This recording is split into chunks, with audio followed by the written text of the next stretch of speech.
수백만 원 하는 명품으로 온몸을 치장했는데도 어딘가 어색해 보이는 사람이 있는가 하면 10,000원짜리 흰색 티셔츠 차림인데도 우아해 보이는 분들이 있습니다.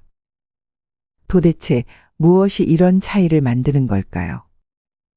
지난 일요일 제가 모임에서 직접 본 두 분의 사례를 통해 왜 고급스러운 옷차림만으로는 귀티가 날 수 없는지, 그리고 뭘 어떻게 해야 진짜 귀티가 나는지 지금부터 차근차근 말씀드릴게요. 오늘 말씀드리는 3가지 중에 특히 첫 번째를 꼭 실천해 보세요. 그럼 굳이 비싼 옷을 빼입지 않아도 귀티가 철철 흘러넘치는 사람으로 거듭나실 겁니다. 주제가 마음에 드시면 구독과 좋아요 클릭 한 번씩 부탁드립니다.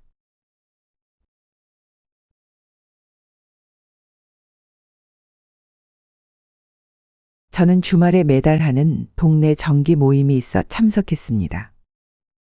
이날은 특별히 다 같이 사진 촬영하는 시간이 있어서 그런지 평소보다 다들 한껏 멋을 내고 오셨더군요. 그 중에서도 가장 눈에 띄는 분이 계셨습니다. 70대 중반으로 보이시는 김 할아버지였는데 수백 수천만 원 하는 명품 시계, 명품 가방, 명품 재킷을 입고 있더라고요. 입구에 들어서자마자 사람들의 시선이 일제히 쏠릴 수밖에 없었습니다. 어머, 저 재킷 백화점에서 본 거 아니에요? 우리 아들이 사준 명품이야. 그런데 할아버지 표정은 딱 봐도 온갖 세상 고생을 다 겪은 듯 보였어요. 미간엔 깊은 주름이 파여 있고 입꼬리는 늘 아래로 축 처져 있었죠.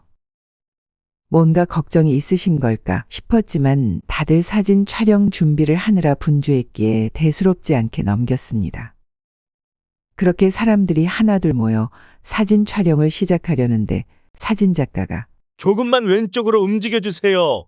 라고 요청하자 할아버지는 갑자기 아이고, 이것들이 사람을 왔다 갔다 시키고 있네. 라며 짜증을 내시더군요.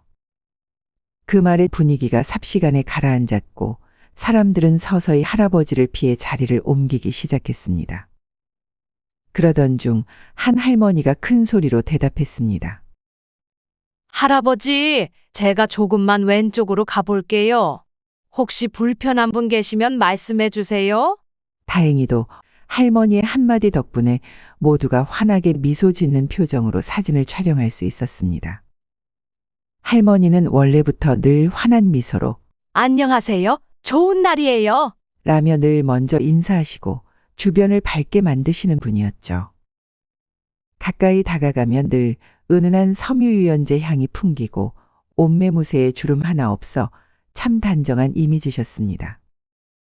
모임에 처음 와서 자리 찾아 헤매는 분이 있으면 여기 앉으세요. 편안하실 거예요. 하고 자리를 양보해 주시는 여유까지 느껴졌습니다. 사진 촬영이 끝나고 다과 시간에 자연스레 사람들이 이 할머니 주변으로 모여들었습니다. 할머니, 어쩜 이렇게 친절하세요?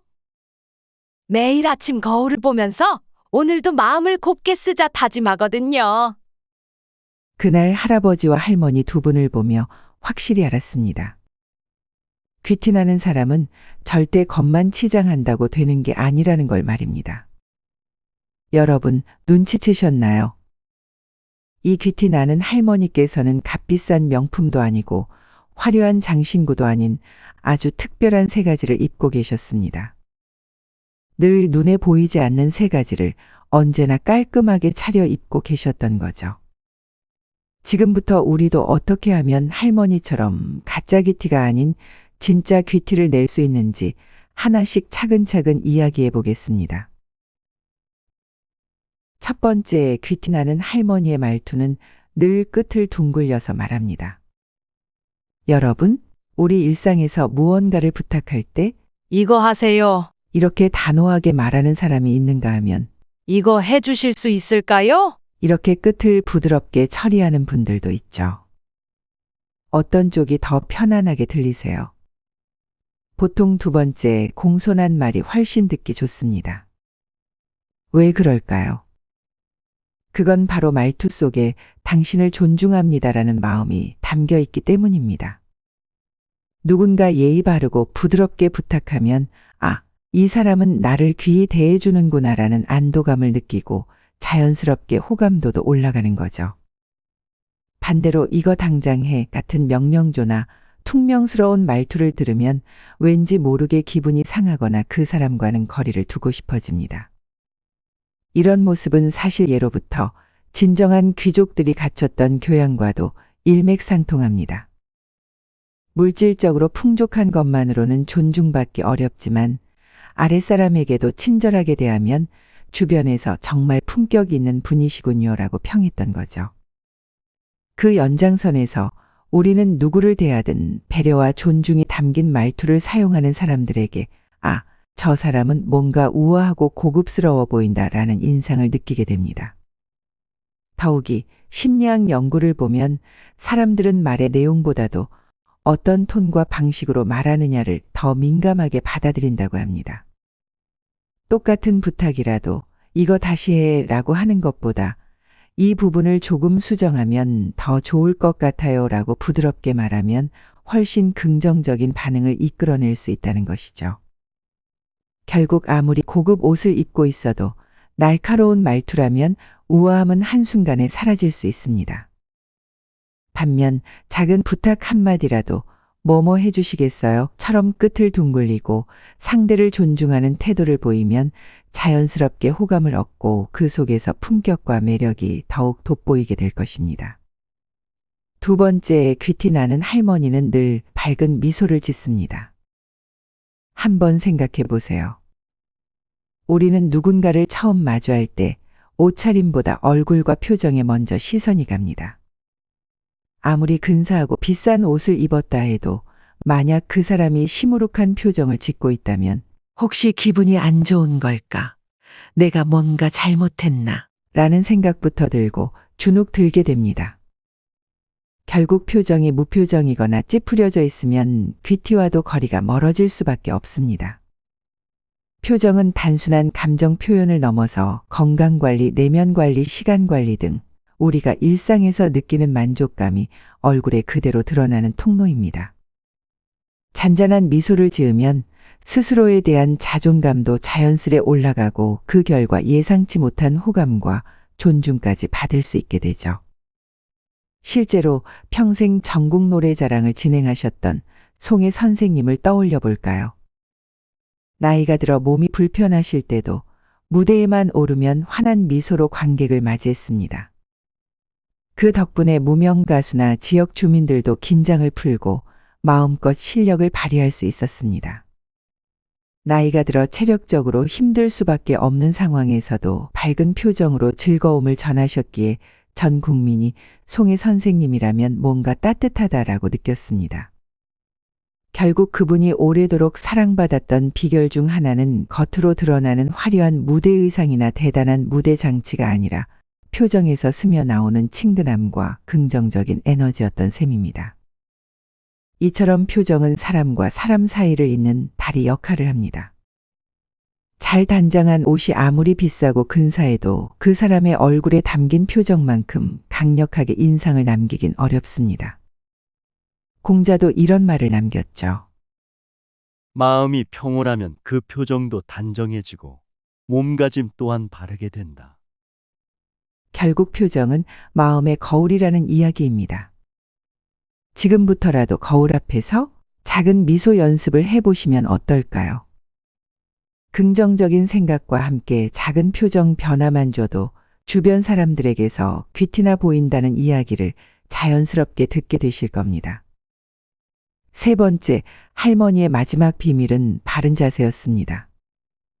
사람들은 의외로 옷차림만큼이나 몸의 균형과 움직임을 무의식적으로 느낍니다. 특히 나이가 들수록 허리가 굽거나 거북목이 되면 본인도 모르게 사람 분위기가 우중충해 보이고 처져 보입니다. 그래서 아무리 비싼 옷을 입고 있어도 상대방은 어딘가 피곤해 보인다는 인상을 느끼게 되고 결국 우아한 멋과도 점점 멀어질 수밖에 없는 겁니다.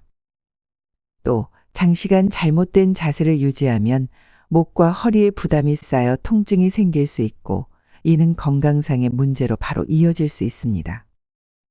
건강은 자신감과도 연결되어 있기 때문에 주변에서는 자신감이 없어 보인다라는 오해를 하게 되고 사람들과의 관계마저 서서히 위축되는 부작용이 나타납니다. 그렇다면 어떻게 고쳐야 할까요? 먼저 하루에 딱 3번만 자세 점검 시간을 가져보세요. 아침, 점심, 저녁 하루 3번 거울 앞에 서서 어깨를 펴고 턱을 당긴 뒤 허리를 곧게 세우는 연습을 하는 겁니다. 단 몇 분이면 큰 부담 없이 내 몸 상태를 점검하는 좋은 습관을 들일 수 있죠. 또 마음가짐을 바르게 다듬는 노력도 필요합니다. 예를 들어 나는 오늘도 당당하다, 몸을 펴면 기분도 펴진다 같은 긍정적인 자기 암시를 해보세요. 심리학적으로 자신감 있는 생각은 실제 우리 몸 동작과 표정에도 영향을 끼친다고 합니다. 허리를 쭉 펴고 고개를 당당히 드는 것만으로도 내가 지금 멋진 상태라고 인식해 기분이 좋아진다는 연구 결과도 있을 정도죠. 이렇게 자세가 달라지면 어떤 이점이 있을까요? 먼저 건강과 이미지라는 두 마리 토끼를 한 번에 잡을 수 있습니다. 허리 통증을 예방하면서도 당당하고 밝은 인상을 줄 수 있으니까요. 또 자세가 반듯해지면 호흡이 안정되고 말투와 표정까지 긍정적으로 바뀌어 왜 이렇게 자신감이 넘치세요? 라는 말을 들을 수도 있습니다. 그리고 주변에서는 옷차림보다 자세가 더 멋지네요 라는 칭찬이 쏟아지면서 어느새 모임이나 가족 행사에서 주목받는 존재가 될지도 모릅니다.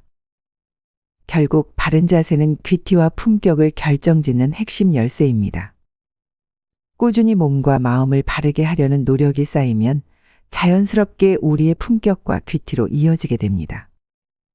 여러분, 오늘 이야기를 마무리하면서 한 가지 말씀드리고 싶은 것이 있습니다. 진정한 품격은 백화점에서 살 수 있는 게 아니라는 겁니다. 제가 오늘 말씀드린 3가지 옷은 돈 한 푼 들이지 않고도 우리 모두가 입을 수 있는 가장 고귀한 옷입니다. 말끝을 둥글게 하는 배려의 옷, 따뜻한 미소를 담은 긍정의 옷, 그리고 바른 자세로 표현되는 자신감의 옷. 이 3가지만 잘 갖춰 입어도 우리는 충분히 귀티나고 품격 있는 사람이 될 수 있을 것입니다.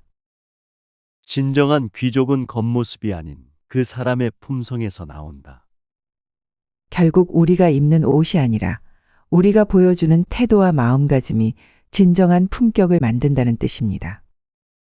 여러분도 오늘부터 이 3가지 중에 하나라도 먼저 실천해 보시면 어떨까요? 또 이보다 더 고급스러운 옷을 입고 계시는 분들이 있다면 댓글로 한번 공유해 주세요. 여러분의 소중한 경험이 다른 분들께도 큰 도움이 될 수 있습니다. 오늘도 끝까지 시청해 주셔서 감사드리고 구독과 좋아요는 양질의 영상을 만드는 큰 힘이 됩니다. 앞으로도 여러분의 삶에 작은 도움이 될 만한 이야기로 찾아뵙겠습니다. 감사합니다.